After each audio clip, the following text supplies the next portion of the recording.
প্ৰেমৰ অভিশাপ। এজন ল'ৰাই এজনী ছোৱালীক বৰ ভাল পাইছিল, কিন্তু ছোৱালীজনীয়ে ল'ৰাজনৰ লগত প্ৰেমৰ অভিনয় কৰিছিল। সিহঁতৰ প্ৰেম সম্পৰ্কৰ কথা সকলোৱে জানে। মানুহে জানে যে দুয়ো বিয়া হ'ব।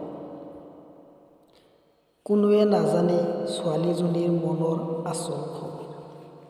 আনকি তাই যে অভিনয় কৰি আছে এইটো ল'ৰাজনেও ধৰিব পৰা নাছিল। ল'ৰাজনে তাইৰ মন প্ৰাণ দি ভাল পাইছিল। ল'ৰাজনৰ চাকৰি নাছিল, যদিও তেওঁ ভাল উপাৰ্জন কৰিছিল। মুঠতে ৰূপে গুণে সামাজিকভাৱে ল'ৰাজন ছোৱালীজনীৰ সম্পূৰ্ণ উপযুক্ত আছিল। এনেকৈ বহুদিন পাৰ হ'ল। এদিন চাকৰি কৰা ল'ৰা এজন ছোৱালীজনীক বিয়াৰ প্ৰস্তাৱ দিলে। লোভীয়া ছোৱালীজনীয়ে পাহৰি গ'ল ল'ৰাজনৰ কথা। ধুম-ধামেৰে বিয়া হৈ গ'ল চাকৰি কৰা ল'ৰাজনৰ লগত।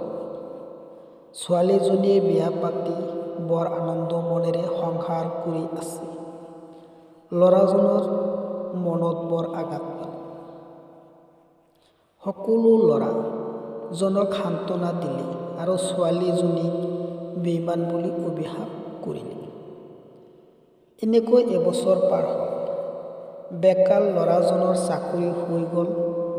পৰিয়ালৰ মানুহ আৰু বন্ধু-বান্ধৱী সকলো চাই ৰূপে গুণে সুন্দৰ ছোৱালী এজনীৰ লগত ল'ৰাজনৰ বিয়া পাতি দিলে। বৰ সুখেৰে আৰম্ভ হ'ল ল'ৰাজনৰ সংসাৰ।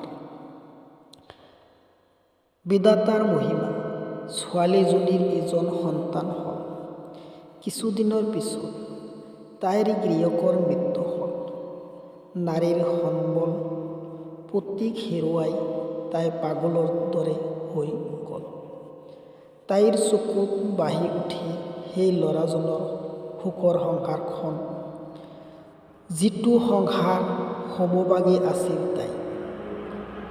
এই কথা ভাবি ভাবি তাইৰ চকুৰে ধাৰাসাৰে চকুলো বৈ যায়।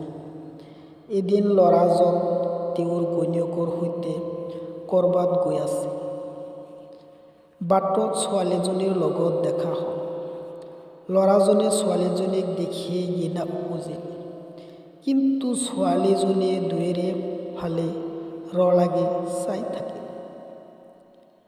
কিছু সময়ৰ পিছত ছোৱালীজনীৰ মূৰ ঘূৰাই মাটিত বাগৰি পৰিল। দুয়োৱে দৌৰি আহি তাইৰ মূৰত পানী ঢালি সুস্থ কৰিলে। চকু মেলি ছোৱালীজনীয়ে ল'ৰাজনক দেখা পালে।